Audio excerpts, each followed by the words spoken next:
When did the first UFOs appear in our skies? Is humanity the creation of an alien race? And where is the scientific evidence that aliens interfere in our lives?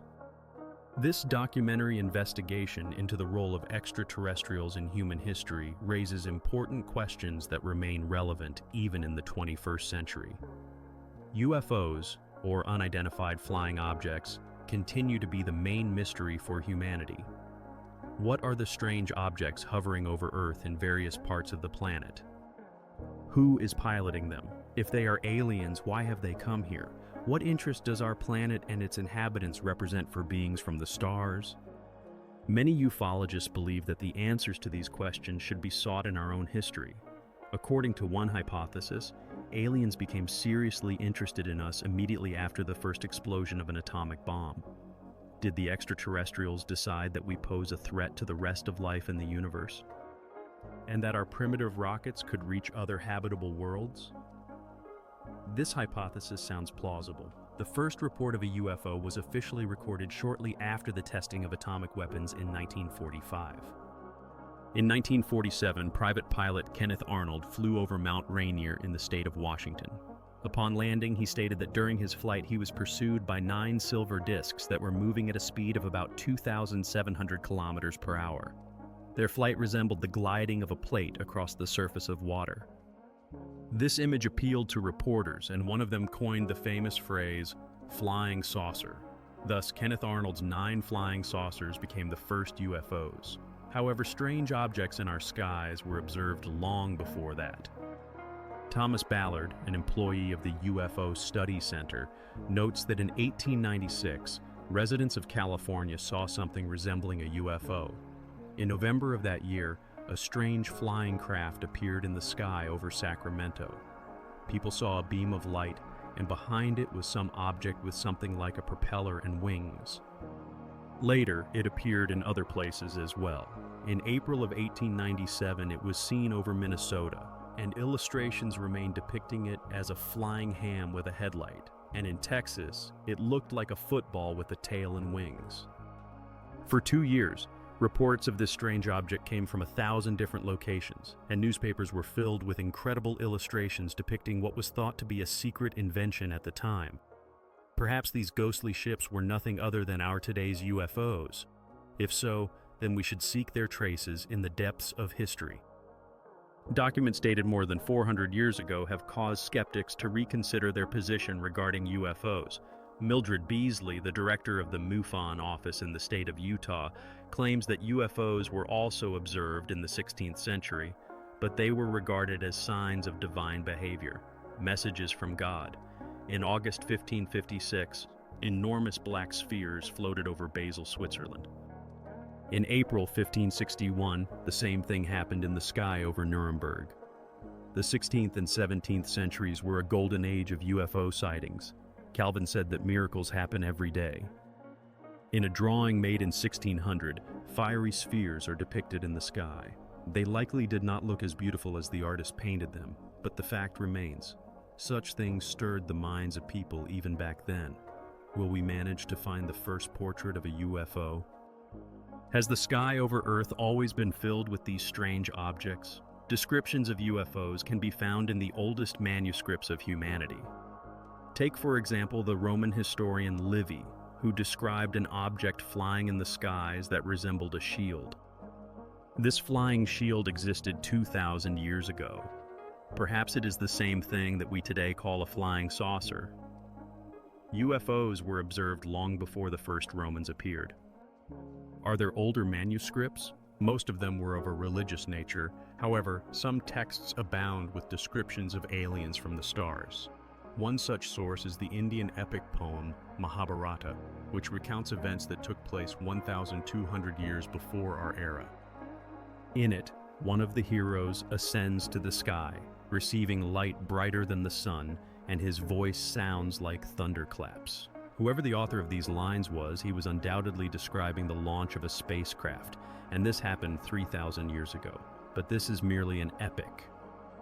Could it be that aliens left behind not only mythical drawings, Did the author of the Mahabharata really see what we today call the launch of a spacecraft? If extraterrestrials have indeed been visiting Earth for millennia, they must have left material traces of their visits, aside from legends and drawings of flying chariots.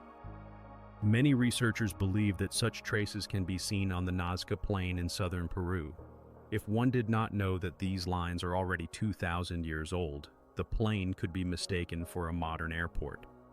Cortés Piblos, the author of the book Keeper of the Skies, notes that sometimes the lines on the Nazca Plain are referred to as runways, although in reality, they are merely long straight channels carved into the desert. No aircraft could take off from there. If the Nazca lines are indeed remnants of a vast ancient spaceport, then hundreds of ships must have passed through it.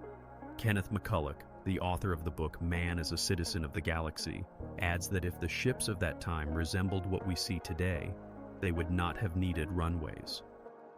Perhaps Nazca served as some sort of landmarks, especially since they can only be seen from the air. If all this is true, then what did the aliens come to Earth with? And what were they flying? What were their intentions regarding the inhabitants of our planet? If UFO visits have a millennia-long history, it is quite possible that the visitors were not mere observers on Earth. Perhaps they were interested in the evolution of the human race. If so, what role did they play in our history? Numerous facts convince this map, made in 1513, astonishes with its depiction of Antarctica as a continent, a fact that became known only in the 19th century, and humanity learned about the mountains in Antarctica only in the 20th century. Is it true that the ancient geographer drew his map based on the accounts of beings who had seen our planet from space? What connection does Piri Reis's map have to the beginning of the expansion of European civilization to the West? Did aliens really seek to guide the course of human history? If so, their impact on the fate of humanity was immense. Perhaps we owe many scientific discoveries, of which humanity is proud, to them.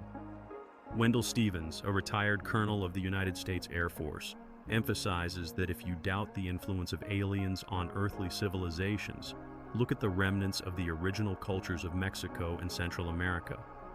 For example, the Yucatan Pyramid, known as El Castillo, casts a peculiar shadow on its steps twice a year on the day of the spring and autumn equinox, creating the image of a gigantic serpent sliding down the pyramid. This is Apocalcum, the god of the Maya Indians and the progenitor of life on Earth. The legend states that it was he who commanded the pyramid to be built in such a way. There are numerous questions about why the snake gods needed to erect such massive structures. For example, why does a ghostly figure of a snake appear twice a year on the steps of the pyramid? This pyramid, it is claimed, serves as a calendar calculated for 365 and a quarter days. The Maya had no other calendars, and all agricultural work was conducted according to this one. Some researchers suggest that someone taught them to calculate the timing of sowing and harvesting. If the legends are not lying, and this gigantic pyramid was a gift from the gods, then the celestial race truly cared about the survival and prosperity of the local tribes. Interestingly, around 600 years before our era, the Maya abandoned their cities and moved north with no war or famine. They simply packed up and left as if someone had ordered them to do so. Ufologists believe that having nurtured the local tribes, the aliens sent them to spread knowledge throughout Central America. However, it is possible that the Maya created their astonishing civilization without outside help. It is worth remembering that every primitive culture has legends of contact with deities and the assistance they received. For example, the bas reliefs in some Mexican temples explain how this culture originated and how it developed. Some images bear a striking resemblance to modern astronauts, but this may just be coincidence. Nevertheless, how can one explain the fact that many researchers believe this figure depicts Kukulkan descending from the heavens to provide the people with a calendar and other knowledge?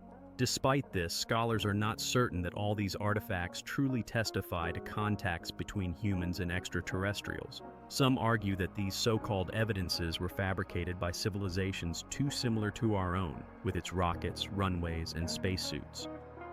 All of this closely resembles modern technology.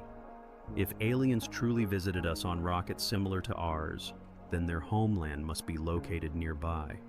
Zecharia Sitchin, the author of the Earth Chronicles, expresses the opinion that aliens from distant stars are unlikely to have been able to reach us. It is a different matter if they live somewhere nearby, but if so, then where exactly? Perhaps on one of the neighboring planets?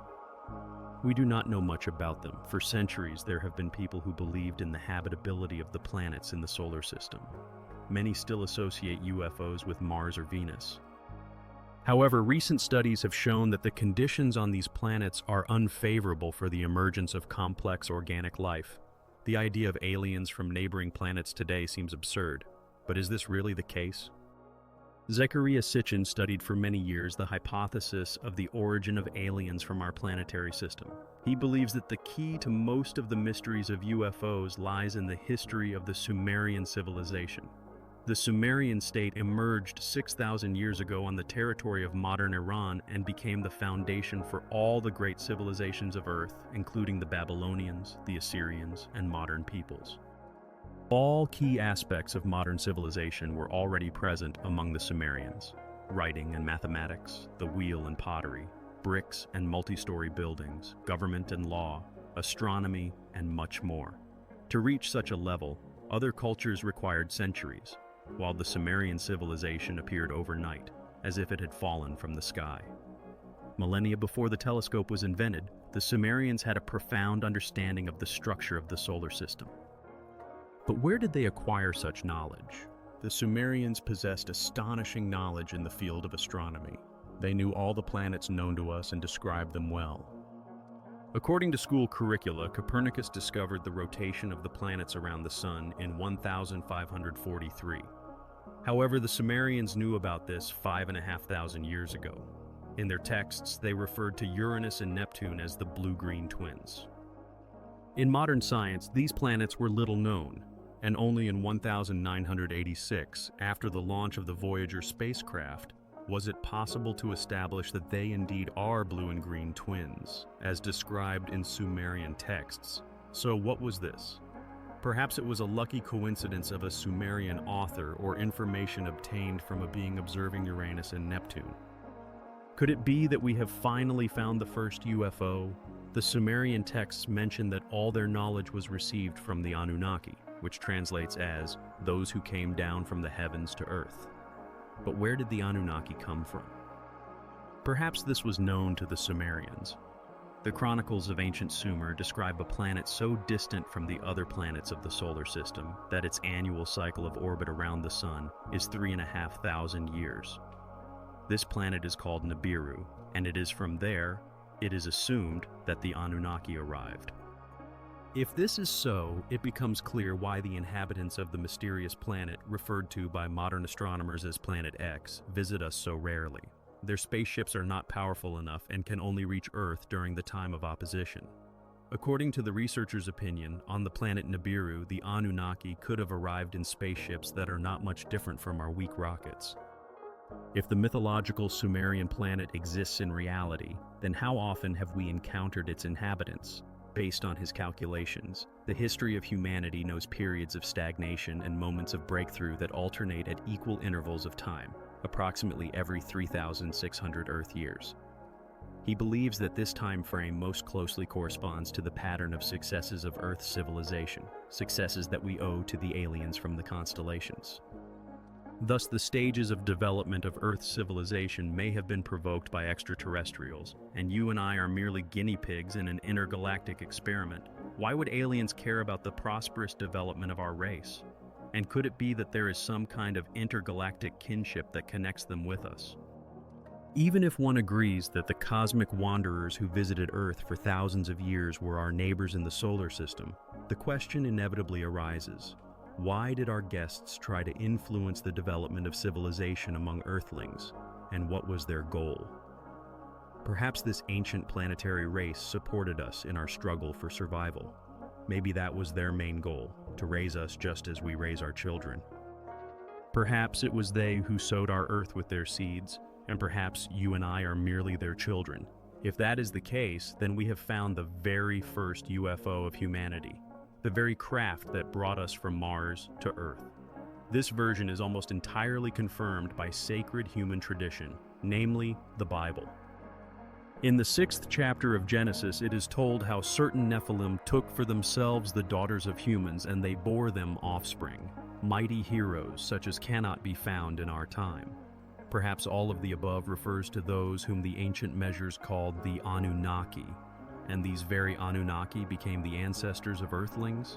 The gathered information looks very convincing.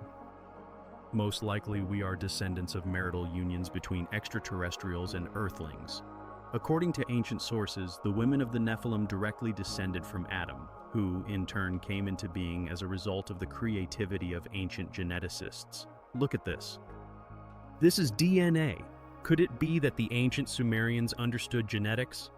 Only a few decades ago, humanity managed to find the key to unraveling ancient nature, the genetic formula of DNA. However, the ancient Sumerians described reproduction through DNA already 5,000 years ago. This process was governed by the Anunnaki. They were also responsible for creating a new species of earthly apes, Homo sapiens. Is the riddle of Enki really so simple to solve? Could it be that the first visitors to the Earth planet were our ancestors?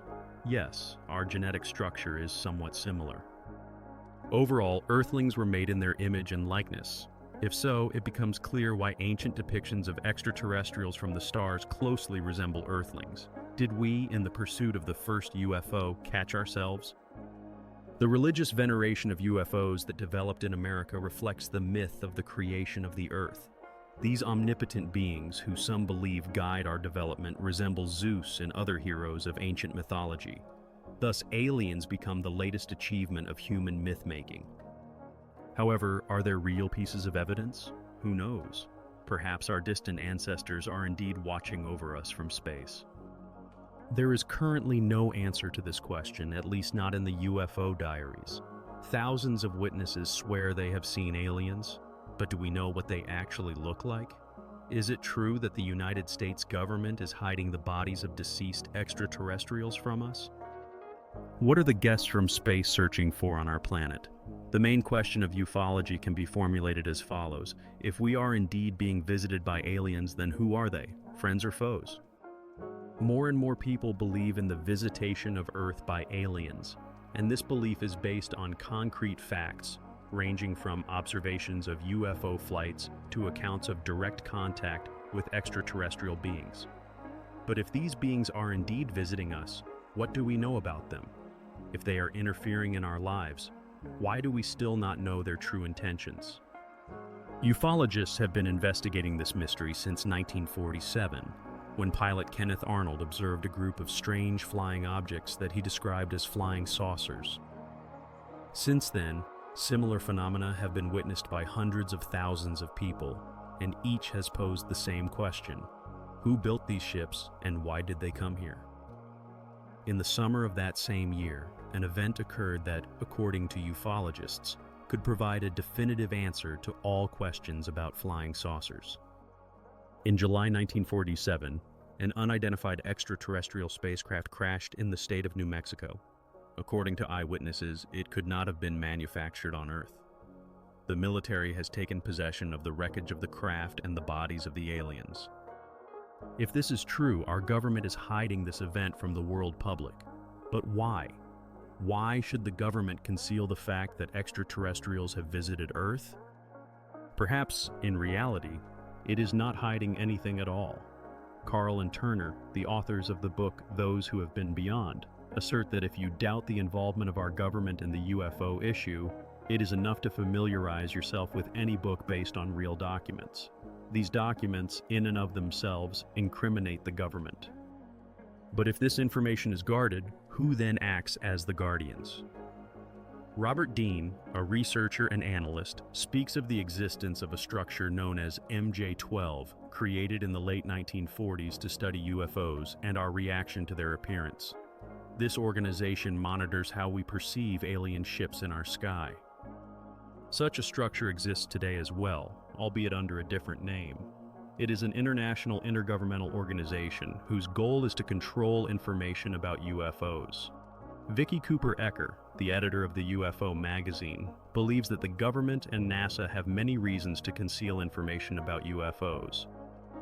The main one is the report from the Brookings Institution, made in 1961. NASA commissioned this think tank in Washington to calculate what would happen if Earthlings discovered an extraterrestrial object or encountered the aliens themselves. Kevin Randle, the author of the book The History of UFO Crashes, refers to the report from the Brookings Institution, which states that humanity's conquest of space could lead to an encounter with alien intelligence. According to the authors of the report, such an encounter would inevitably lead to chaos in our world. A highly developed civilization, when faced with less developed ones, automatically absorbs them, which could lead to the extinction of the institutions of religion and power. It is evident that rulers do not want to allow this and are making every effort to conceal information about extraterrestrials.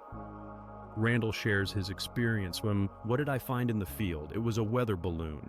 He emphasizes that lies and cover-ups contradict the Constitution, and therefore he speaks openly, even violating the oath of secrecy regarding state secrets. He poses the question, is this true? Is the government hiding the true nature of aliens from us? Perhaps it simply does not want us to know that we are not alone in the universe.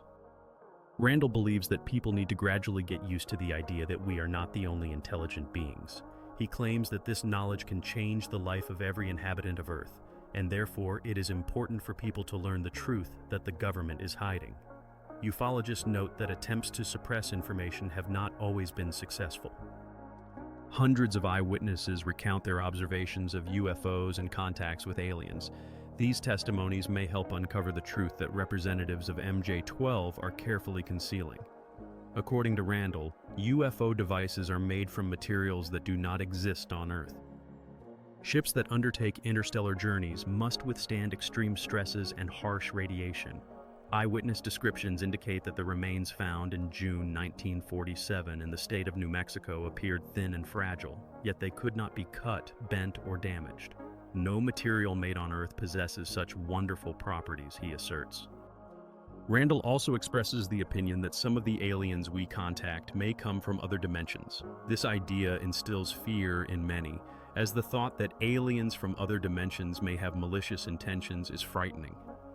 The ability of extraterrestrials to seep through solid objects in our world causes concern among modern scientists. However, do other dimensions exist in reality? Or is this merely a figment of ufologists' imagination? This concept completely overturns our understanding of Newtonian and Einsteinian physics. If UFOs are indeed creations of a highly advanced civilization, then what are they seeking in our relatively primitive world?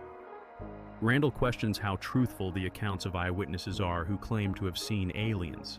If they truly saw extraterrestrials, what purpose did they come to Earth for? Perhaps these visitors from different planets have different objectives. Answers to these questions, in his opinion, are recorded in the pages of the Analon Diaries. Many ufologists assert that the United States government has been hiding irrefutable evidence of the existence of extraterrestrial civilizations for over half a century. But could it be that reports of encounters with aliens are merely fabrications or hallucinations?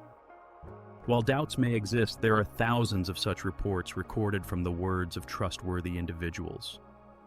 Linda Moulton Howe, a writer and producer, shares her experience. We studied and compared these drawings for a long time. It turned out that residents of California depict aliens in the same way as residents of Pennsylvania and New Jersey. All these people have never heard of each other. She wonders, why do they draw the same thing? This creates a sense that some common features of aliens are imprinted in the minds of people, like advertisements for well-known brands. However, descriptions of aliens do not always match even among the most reliable witnesses. Wendell Stevens, a retired colonel of the United States Air Force, emphasizes that aliens cannot be viewed as a single entity. He argues that we are visited by various beings with diverse purposes and behaviors. Personally, I have encountered aliens in two forms, but from my experience working with other witnesses, I know that there are actually many more such forms, shares her experience one of the witnesses. She describes beings that look half human and half alien, and also mentions reptiles with vertically oriented pupils. As for me personally, I have seen insect-like creatures, something resembling a praying mantis, she adds. Among other types reported by witnesses, there are beings nearly 2.5 meters tall, with very pale skin and no hair. They vaguely resemble humans, says the witness, emphasizing that no one knows how many such types actually exist. Maybe dozens, maybe more, she ponders. Such diversity in descriptions of aliens raises two main hypotheses. Either we are indeed visited by aliens from different worlds, or the witnesses are simply telling different stories. If all witnesses describe the same features, it would be more likely to be true, she concludes.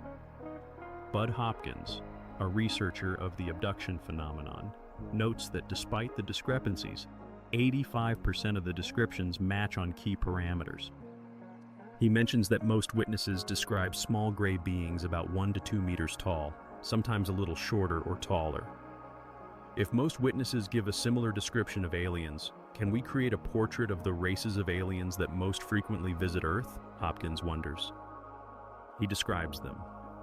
They have huge heads without hair, without noses and ears, with a slit instead of a mouth, a very thin pointed chin, small bodies, and thin limbs.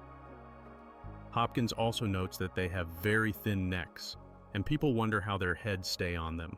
The eyes can be black around, and sometimes they are just huge black eyes.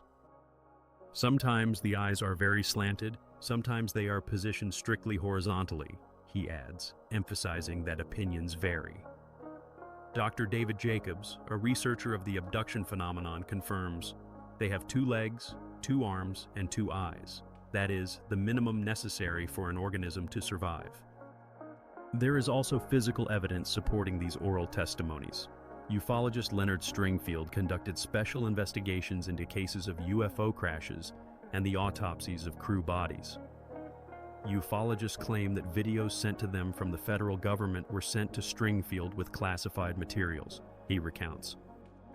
In one of the folders was an official report on the autopsy of the remains of the crew of a crashed flying saucer. Stringfield, who died in 1994, recorded his account of this event on video shortly before his death. The alien was dead. It had a very large head by our standards. It had no hair, no earlobes, and no nose, Stringfield recalls. Its mouth resembled a slit about 2.5 centimeters long. But what do we know about aliens aside from their appearance? Why do they visit Earth? What are their goals?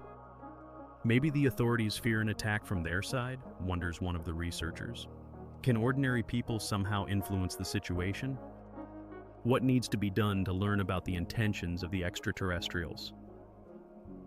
The mystery of aliens from other worlds does not give peace to people around the globe. Ufologists assert that the United States government deliberately hides the truth about extraterrestrials. But maybe the latter themselves do not really want us to know everything about them, reflects one of the witnesses. According to eyewitness testimonies, the gray beings never speak about the purpose of their visits to our planet. Here is what one boy told me. During the conversation, they do not move their lips. One of them said that he hears all my thoughts. The existence of aliens may be connected to their telepathic abilities. Perhaps words are not needed to convey the purposes of their visits. This is especially relevant for those who claim to have been abducted by extraterrestrial beings. The abduction phenomenon remains one of the main mysteries. Many of these people sincerely believe in their correctness. They truly assert that they have been abducted, but the question arises, why? If this is true, then numerous abductions of people occur annually in various corners of the world. On board their ships, aliens reportedly conduct medical examinations. Perhaps this explains the true nature of their intentions. There is an opinion that extraterrestrial researchers collect material for their studies without considering the mental state of their captives. This is reminiscent of the actions of earthly scientists who catch monkeys, insert rings into their ears, and then observe their behavior. Do aliens study us in the same way we study our closest relatives? Or is there something else behind this? Many ufologists believe that the goals of the aliens surpass our understanding and go beyond the bounds of scientific time. What interest could humanity hold for a highly advanced race? Perhaps humans interest them as a source of genetic materials. There are claims that sperm and egg cells are taken from people, but why do aliens need genetic materials? Some researchers, including myself, have concluded that humanity is a hybrid race. Perhaps we were created specifically for our planet. I believe that our genetic program has varied since the very beginning of civilization and continues to change even today. This raises the question, are the aliens conducting genetic experiments on Earth? Does this mean that the human race was artificially created by extraterrestrials for some unknown purpose? To find answers to these questions, we met with people who claim to have been forcibly taken aboard UFOs and participated in experiments to create a hybrid race of half-human, half-alien beings. Is this true? Despite various opinions, such cases occur quite frequently. The creation of a hybrid race seems to be the main goal of all abductions, although we do not yet know why this is necessary. There is another side to this hybridization project. Recently, aliens have begun to create beings almost indistinguishable from ordinary humans.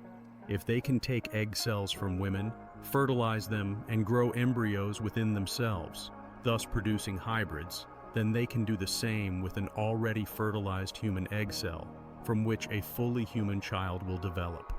This child will be raised among the aliens, but will outwardly resemble a human completely. Former intelligence officer Robert Dean claims that he had the opportunity to see secret documents stating that our military dealt with 4 alien races, one of which was indistinguishable from humans. All 4 races were humanoid, but only one of them resembled a human completely.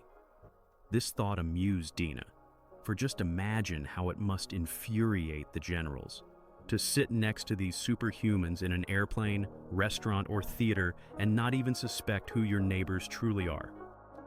And what about other types of aliens? How are they connected to the program of the little gray beings? In some cases, contactees encounter extraterrestrials that appear as reptilian or insectoid creatures. The problem is that both types appear in the company of gray aliens. Thus, all these beings seem to work together, and we cannot accurately say what the unconventional types of aliens represent. But perhaps the situation is not so bad, and humanity is not a test subject in the genetic experiments of extraterrestrials. Maybe the aliens have entirely friendly intentions? We absolutely do not know why they come here, to help or to harm.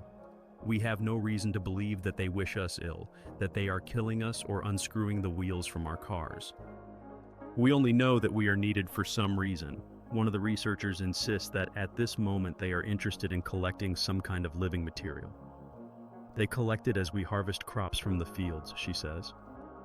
We are to them some kind of whole product. They take our flesh, our emotions, energy, and give nothing in return. So this is a one-way street. She continues that we have encountered things that we cannot comprehend at this level of development. It is easiest to assume that behind the camouflage and various tricks lies something terrible, she adds. If we stop our research, the most important event of the next 5 years may not happen. In recent years, a mass of information about UFOs has fallen upon humanity, and according to her, we know almost everything about this phenomenon. She is confident that we are already close to unraveling it. In the coming years, we will not only learn everything about the true nature of the aliens, but also solve the riddle of Inallu as a whole, she asserts. No matter how you feel about this issue, you should not be afraid. Humanity represents a single and indivisible whole as a race and as a civilization, and this will help it survive. Meanwhile, contactees agree in their descriptions of the aliens, while official documents indicate that the UFO phenomenon is under the control of some international structure. Will we learn the truth about the aliens from Nefmers, she wonders. People hiding behind the old doors of government institutions or the aliens themselves can answer this question. Either way, the truth about extraterrestrials will remain a secret behind 7 seals on the pages of UFO diaries. On the evening of the 2nd of July, 1947, the peaceful life of the small town of Roswell in the state of New Mexico came to an end. Witnesses claimed to have seen the crash of a flying saucer. Around it lay 4 beings ranging in height from 90 centimeters to 120 centimeters. The military immediately cordoned off the crash area, took the craft and the bodies, and at a press conference stated that it was a weather balloon. However, ufologists assert that it was actually a crashed alien spacecraft. What happened that evening? Today on the program, UFO Diaries, we will tell you about the mystery of Roswell. One of the most mysterious pages of the UFO Diaries is the incident in Roswell. For nearly 50 years, ufologists have been trying to break the veil of secrecy surrounding this event. Can we believe their claims that in July 1947, near Roswell, a flying saucer and alien spacecraft crashed, and that the United States government has kept this event a secret for almost half a century? If this is true, what happened to the pilots of the crashed ship? Does the government know about the fallen craft? And if so, why does it remain silent about it? Captain Kevin Randle, who has dedicated his life to seeking the truth about Roswell, has written several books on the subject. As is customary according to the laws of the genre, our story began on a summer stormy night in 1947, he says. In early July 1947, a farmer named Mac Brazel was spending the night alone on his ranch. He thought that one of the thunderclaps sounded too loud and somehow unusual, but at the time he did not pay it any mind. In the morning, he went to inspect the fields, wishing to drive his cattle to where there was more rain. Upon approaching another pasture, he discovered a huge amount of metallic debris.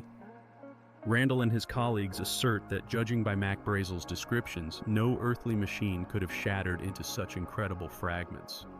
Mac Brazel decided to report what had happened to the local authorities and headed to the nearest town, Roswell, New Mexico. At that time, the sheriff of Roswell was George Wilcox. His granddaughter, Barbara Dagger, recalls, in the late 40s, not far from Roswell, a spacecraft, which is also called a flying saucer, crashed. My grandfather went to see what had happened. Arriving at the site, he saw a large scorched patch, and then the wreckage. Later, I asked my mom if Grandpa had seen any aliens from space. She replied that yes, there were 4 of them. Sheriff Wilcox contacted the nearest United States Air Force base and reported the strange debris on Brazel's pasture. Within an hour, military personnel arrived at the scene, who did not quite believe Wilcox's account. The field strewn with debris looked plausible, but 4 aliens seemed more like a fantasy. The subsequent events can be characterized as either a military blunder or the largest deception in the history of the United States Air Force. Colonel Blencardt ordered Major Jesse Marcel of the Special Section of the 509th Bomber Squadron to inspect the crash site of the object. According to Marcel, he examined an area just over 1 kilometer in length and 270 meters in width, littered with metallic fragments. Based on his report, the commander of the 509th Squadron, Colonel Blencardt, ordered Lieutenant Walter Gott to prepare a press release describing the captured flying saucer. Walter Gott prepared the press release and sent it to local newspapers and radio, from where the information spread across the country. The press release stated, "Yesterday, the numerous rumors about flying saucers were finally confirmed. An officer of the Special Section of the 509th Bomber Squadron of the United States Air Force, stationed in Roswell, managed to capture a flying disc with the help of local residents."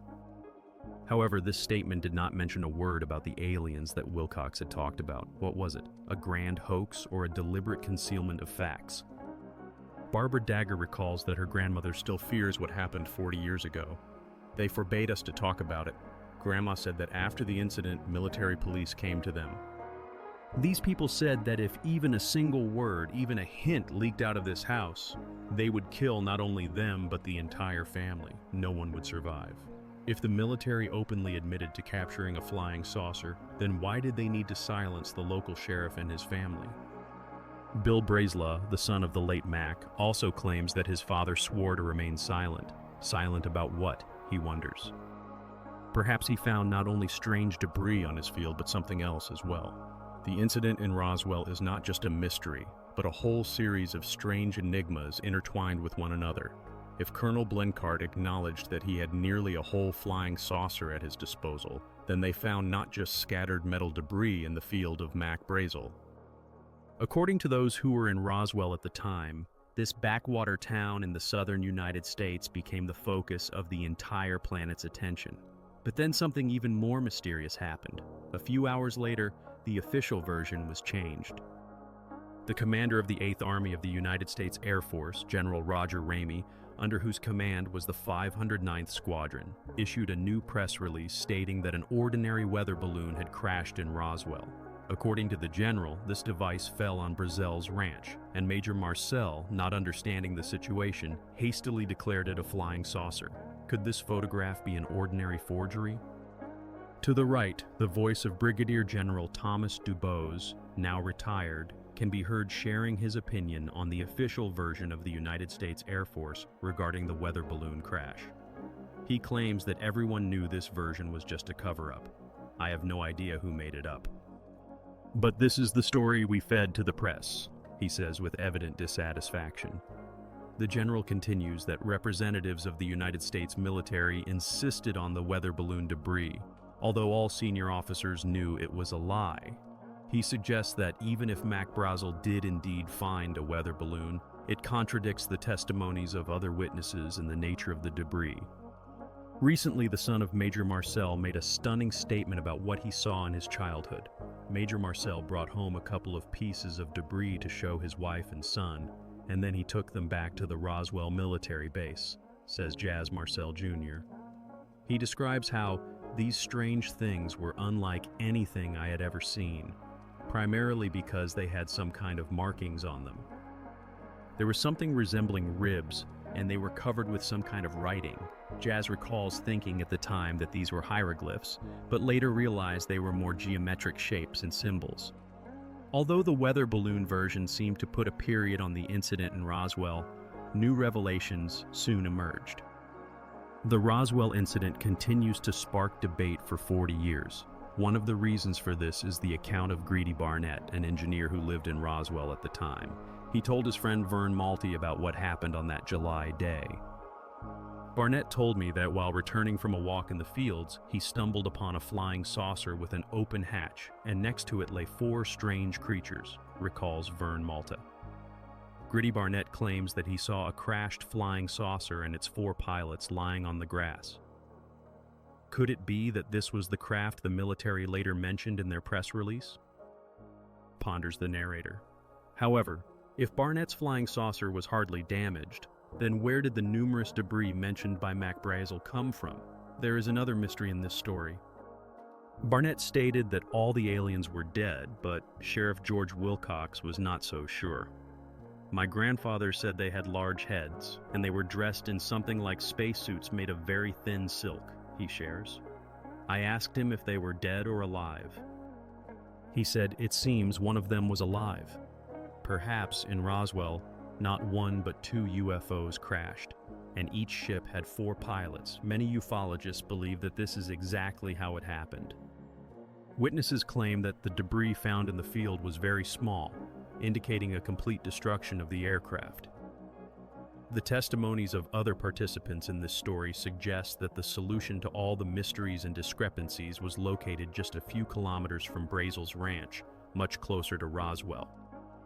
The object in question was created in 1925 and made from some super strong material so that it could have been destroyed by some extraterrestrial force.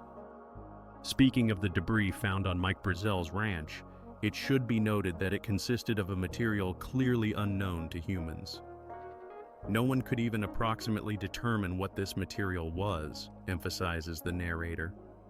What resembled foil was impossible to cut, and what looked like wood did not burn and was impervious to insects. This indicates a material that could not have existed in 1947. But is it possible that the fragments ended up on Brazel's ranch naturally? Could they simply be meteorites? Dr. Richard Moon, an expert on ecological issues, explains. Meteorites enter the Earth's atmosphere at very high speeds. As a result of friction, they change course, begin to burn, and decrease in size. But what is most important? If extraterrestrial objects truly reach the surface of the planet, they leave behind giant craters, similar to the crater in Arizona. However, the object that fell in New Mexico left no crater at all. At the scene of the incident, there was only a small dent, which resembled the aftermath of an emergency landing more than a thoughtless dive from orbit. Some believe that something unusual had been found at the Brazel Ranch. In the late 1940s, the former Soviet Union closely monitored the tests of American nuclear weapons conducted just hundreds of kilometers from Roswell. It is logical to assume that this was where a spy plane could have headed. However, in 1947, the Soviets did not undertake anything of the sort. Based on the Freedom of Information Act, all instances of Soviet aircraft entering American airspace that year were checked. It turned out that no Soviet aircraft even came close to the shores of the United States. However, recent studies by Folge showed that the incident in Roswell did not leave the Soviet authorities indifferent. George Knapp, a journalist, upon returning from Russia, discovered that the Russians were following everything related to Roswell with great interest. Moreover, they came to astonishing conclusions. Knapp met a scientist who had previously worked with Sergei Korolev, the father of Soviet rocketry. Korolev told him about his meeting with Joseph Stalin, who in the late 1940s exhibited a mad interest in UFOs and wanted to know everything about Roswell. This city became a target for Russian intelligence, as American military technologies were tested there. Stalin was interested in the incident in Roswell, and he ordered all facts about this story to be gathered. Russian scientists concluded that something indeed crashed in Roswell, and it was clearly not a weather balloon. They could not say for certain where this craft came from, but they were sure that it was neither their satellite nor an American one. In their opinion, it was an object of extraterrestrial origin. Nevertheless, the main figure in this story remained Mac Brazel, the man from whom it all began. He found himself a prisoner of his own ranch, and the military seriously feared that he might accidentally disclose information. Events in Roswell took a new turn when, according to eyewitnesses, Brazel escaped from the military and found refuge with friends. One of them, Judd Roberts, a former manager of a local radio station, hid him in his home. Roberts recalls, "We found a place where he could hide from the curious and at least get some sleep for the night." They planned to air an interview with Brazel, but according to Roberts, they received several calls from Washington urging them not to do so. "We were warned that if we did not want to lose our license, it would be better for us to forget about this interview. Otherwise, it would not take even a day before we would say goodbye to the radio business forever." Is this really true? Did the military really use such dirty methods to silence Brazel? And if so, what exactly about? He was literally confined on the base, held in custody in a special department. It was not a prison, but it was little different from one. On the evening of July 9th, the military held a press conference in Roswell. There, Brazel said something completely different than on July 6th, stating absolutely opposite things. "What did I find in the field? It was a weather balloon." But how could that be? What weather balloon? Come on, that's nonsense. What happened to Brazel during his detention on the base? Why did he change his testimony? Perhaps the military did not want Glenn Dennis to tell journalists the same story as the pathologist. In 1947, he worked at the Ballard Funeral Home, and that year he had to transport accident victims to the base more than once. On one of those days, while on the hospital grounds, he saw metal debris piled up. This debris was found on Brazel's ranch. Glenn Dennis, a former pathologist, recalled how he approached the scene and asked, "Looks like you have an accident?" He saw the wreckage in the backyard, and that was when his serious problems began. "Sorry, sir, this is private property," they replied to him. "If you want to live, forget what you saw," the guards added, openly threatening him. However, Dennis's acquaintance with the events in Roswell did not end there. He was about to learn more about his girlfriend, a nurse working in the hospital on the military base. She was a lieutenant, young and very religious, raised in strict Catholic traditions. One day, while entering the anatomy room for materials, she encountered two doctors who were examining bodies, but these were not human bodies. She described that two of them were severely mutilated. After that, she felt uncomfortable and decided to return to the base. "I never saw her again," Dennis recalled. The next day, he called the hospital to inquire about her condition, but he was told that she had been urgently transferred and no one knew where. Since then, she had not been on the base. What happened to the nurse who accidentally peeked into the anatomy room on that fateful day? Did she have to dissect the bodies that Sheriff Wilcox spoke of? And if so, what connection did these bodies have to the debris found by Mac Brazel?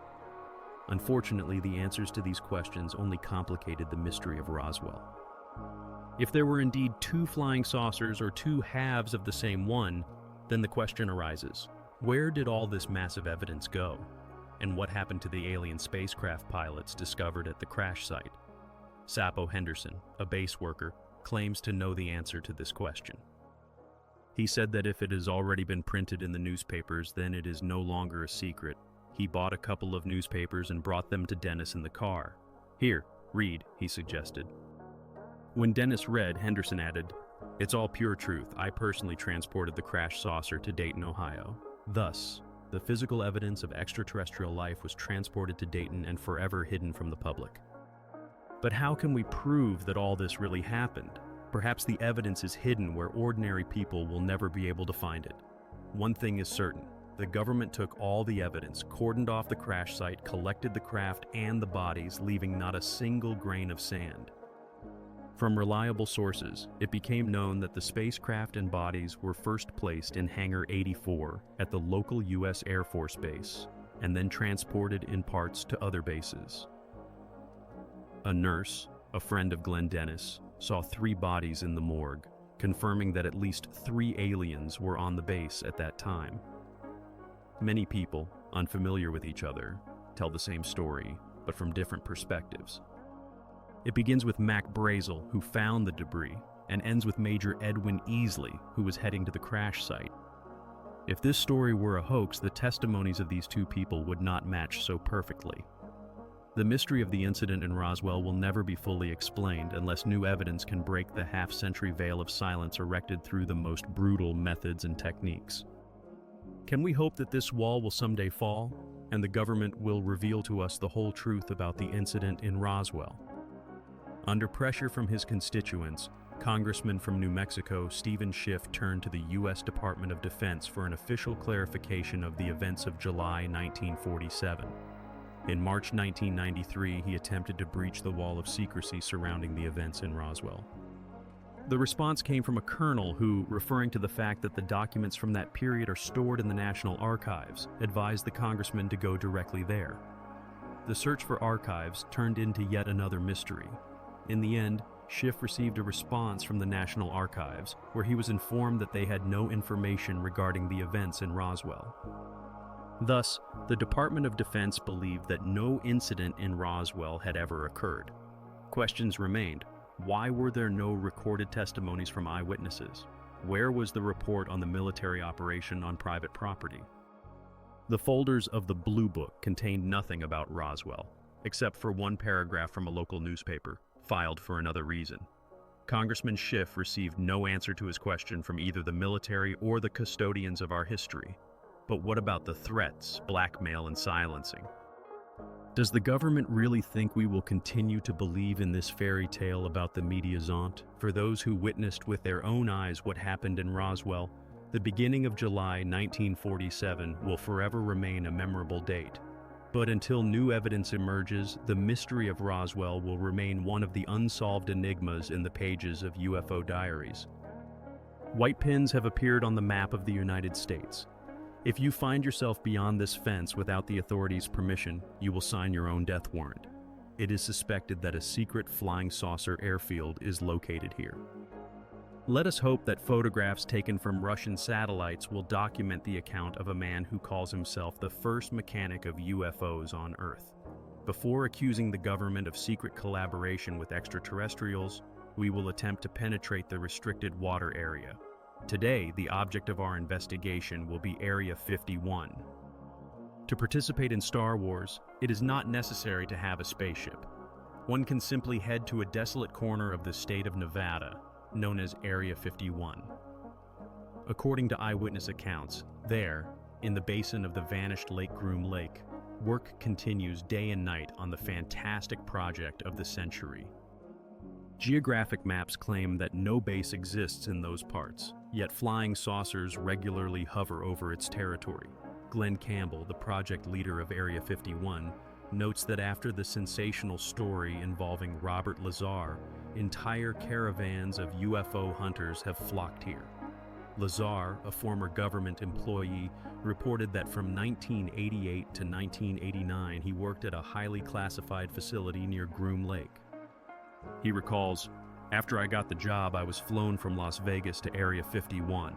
Then I was transported 25 kilometers south along a non-dry lake consisting of 9 hangars located right in the rock at an angle of 60 degrees to the horizon line. All of them are excellently camouflaged." Lazar claims that there he worked on the creation of disc-shaped flying vehicles using alien technologies. Studying the theoretical foundations of Pinky technologies, the researcher noted that they were visually demonstrated and looked quite convincing. According to him, he worked on one of several flying saucers assigned to the S4 area. At first, he thought it was a typical high-speed machine, although it seemed quite large, 5 meters in height and 8 meters in diameter. In the central compartment were control consoles and 2 very small seats, barely suitable for a child. This drawing was made based on the words of Bob Lazar. If this is not fantasy, then it represents compelling evidence of visits to Earth by an intelligence different from human. But how did the United States government manage to acquire several flying saucers and keep this secret under wraps for almost half a century? If rumors are spreading anyway, why not make an official statement and ease the strict secrecy? In September 1993, 1,600 hectares of desert land in the state of Nevada, part of the military complex Millie's Range, were placed under the control of the United States Air Force. For the last few years, Glenn Campbell has been trying to debunk the myth of Area 51. This area is just a patch of land in the complex of secret facilities of the Nellis Range military base, scattered across the desert. Until the early 1980s, one could drive up to the foothills of the Ikram Lake Valley and admire the military architecture, albeit from a distance. The mountains were cordoned off only in the mid-1980s to curb the curiosity of Soviet spies. At that time, the base disappeared from geographical maps, becoming a small secret of the American government. What military secret is surrounded by such strict security measures?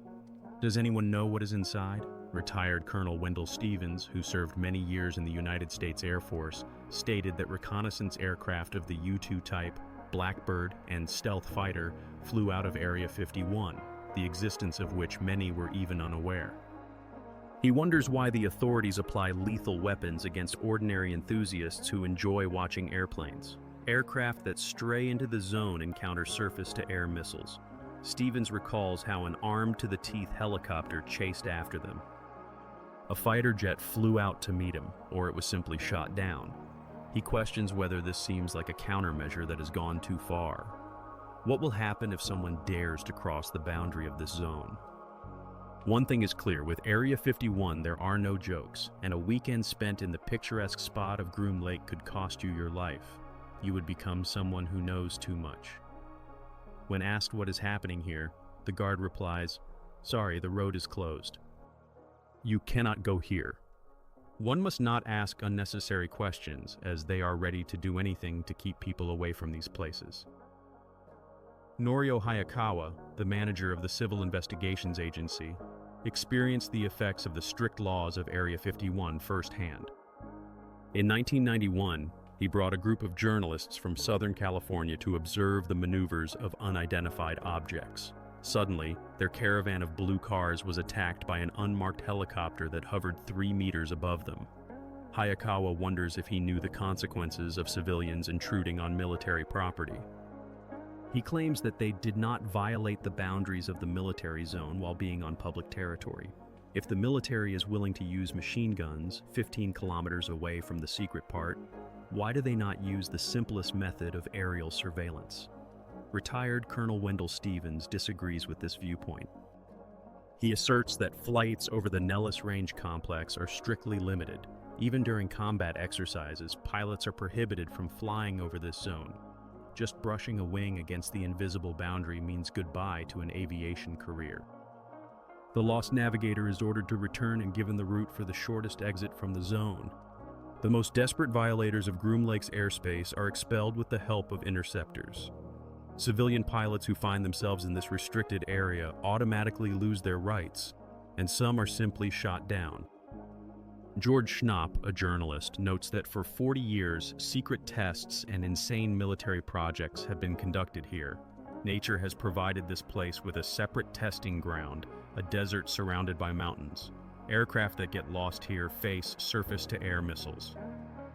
In the soil, detectors have been installed that respond to the presence of a person, while surveillance cameras placed everywhere complete the picture of heightened vigilance of the local hosts. These security measures become necessary when it comes to strategically significant sites where high-precision weapons and lasers intended for space emitters are tested. Or perhaps it concerns something fundamentally different. Researchers have spent a multitude of efforts and resources to uncover the significance of Area 51. Confidence that some new technology is being developed there is growing. Devices resembling what we call flying saucers are observed above the peaks of Groom Lake. More and more experts in ufology are linking secret projects with the study of extraterrestrial technologies. Sensation remains sensation, however, eyewitnesses have no doubt about the cosmic origin of the flying vehicles that rush over the mountain valley. To confirm their stories, they bring back from Area 51 photographs, films, and videotapes captured in the pages of UFO diaries. Hundreds of UFO hunters regularly head into the desert and wander through the mountains around Area 91, armed with cameras in hopes of capturing a strange flying object. One of the expedition participants managed to film a fragment showing a disc appearing over Groom Lake. This device resembled none of the known flying vehicles.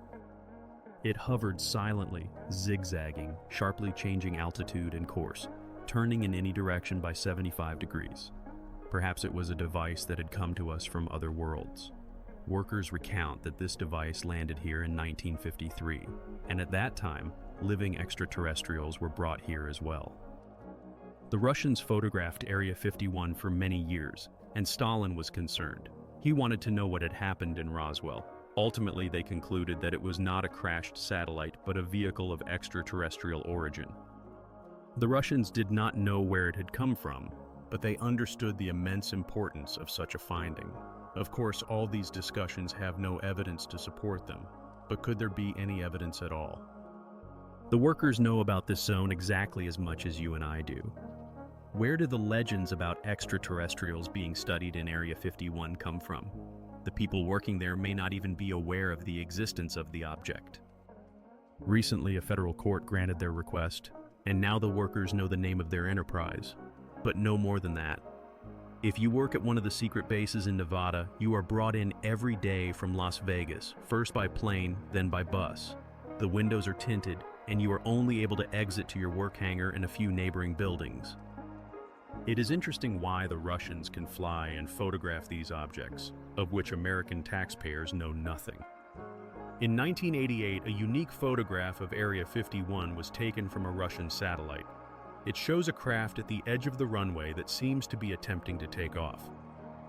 However, an unusual photograph is not yet proof of the actual existence of extraterrestrial technologies. According to descriptions by Robert Lazar, a gravitational reactor is installed on the disk, which produces a counterwave that opposes Earth's gravity. Special belts are necessary, as there are no overloads during flight. The mysterious crafts over Area 51 may be nothing other than a gift to the United States government from aliens who crashed on our planet.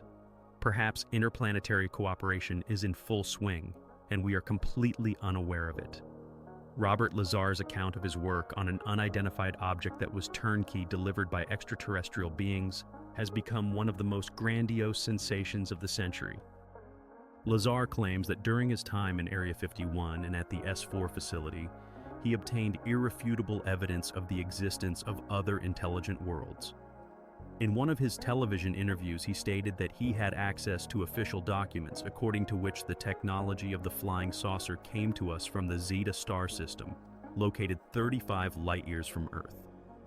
Describing the aliens, Lazar speaks of beings with gray skin and large heads, who were just over 1 meter tall and weighed between 12 and 25 kilograms.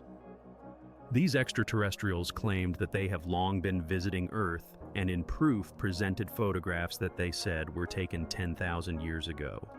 The interstellar information and technical exchange continued until 1979, when a sudden conflict occurred and the aliens left Earth. In their haste, the astronauts from ZTST left a mountain of spare parts at the S4 facility, which allowed Earth scientists to assemble their own flying saucer. Testing of the unidentified object then began over Area 51, where the military established a regime of utmost secrecy. According to Lazar, the stringent security measures were entirely justified, as the alien device generated energy that far exceeded the nuclear potential of Earth. The power source of the flying saucer operated on super-powerful pulses obtained by burning antimatter. A weapon functioning on such a principle could destroy all earthly civilization with a single shot. Furthermore, this energy could be used to render the ship invisible. The disc could fly over any tactical position and remain unnoticed, becoming transparent like glass. Norio Hayakawa, confident that extraterrestrial technologies are not intended for the benefit of humanity, warns that if the achievements of the aliens fall into the hands of military industrialists, it will only bring closer the Third World War and the end of the world. In his opinion, Area 51 and Object S4 are far from being the only testing grounds for super-powerful devices in the United States. He points to secret testing sites in Southern California, where at several bases of the United States Air Force, tests of individual components of flying saucers are conducted. Hayakawa notes that there are no ordinary airplanes here, neither in the hangars nor on the runway. Everything is empty. When this base was being built, local residents observed round-the-clock movements of trucks carrying cement, which indicated plans for the creation of a vast underground complex. He shares his experience of communicating with builders of underground facilities in Area 51, who recounted how laboratories and testing sites grew deeper while the same desert remained above. The California bases are guarded as vigilantly as Area 51, and their modest appearance raises suspicions. If underground giants truly exist in Nevada and California, it could mean that they harbor a threat to humanity. Robert Dean, an analyst, expresses his viewpoint. To be honest, it is quite possible that the people abducted on the forehead do not fall on Mars but into a bunker of a secret laboratory. Wars have never been considered a constitution, and a law of human rights and tales of flying saucers become frightening. Could Area 51 be a prison for UFO captives? According to Lazar's account, Object S4 is located in a rock and consists of 9 hangars, the doors of which are carefully camouflaged. Remarkably, but fact, the description matches the accounts of several individuals who claim to have been abducted by UFOs and transported to underground fortifications. These hostages of flying saucers find themselves in dungeons where American military uniforms occasionally flash by. Some believe that alien technologies could serve as a reliable defense for the inhabitants of Earth against the aliens themselves. One of the experts expresses the opinion that the government and the military fear not an earthly adversary, but a cosmic one. He asserts that the greatest danger comes from invasions from other worlds. There is evidence that the government places its own security above all else. According to him, they infiltrate spies into ufologist organizations, publish forgeries in the press, and mock those who claim to have seen UFOs. The authorities, in his view, have worked to create a distorted picture of public opinion, and today everything related to ufology is lost in the abyss of mass disinformation. Photographs obtained from Russian satellites, as well as other authentic images, objectively confirm the existence of a base in Area 51. The dungeons created by the military are astonishing in their scale. Witnesses who have been there report more than 40 floors. For unknown reasons, the military continues to control all approaches to the Groom Lake Valley, and public concern regarding the mystery of Area 51 grows with each passing day. If UFOs are not a fabrication, then the authorities' policy appears quite calculated. They are trying to avoid panic. There is a theory that aliens were accepted at the highest levels somewhere in the 1940s, when mass hysteria surrounded communism and the chaos of world politics. Reports of UFOs would hardly have cooled the atmosphere of those years. All conjectures regarding Area 51 remain mere assumptions, lacking real evidence that we possess alien technologies. How can one be convinced of the existence of intelligent life in other worlds when all paths leading to this are blocked by the military? But if evidence does exist, the question arises, will the world change for the better when we present it on the pages of UFO diaries?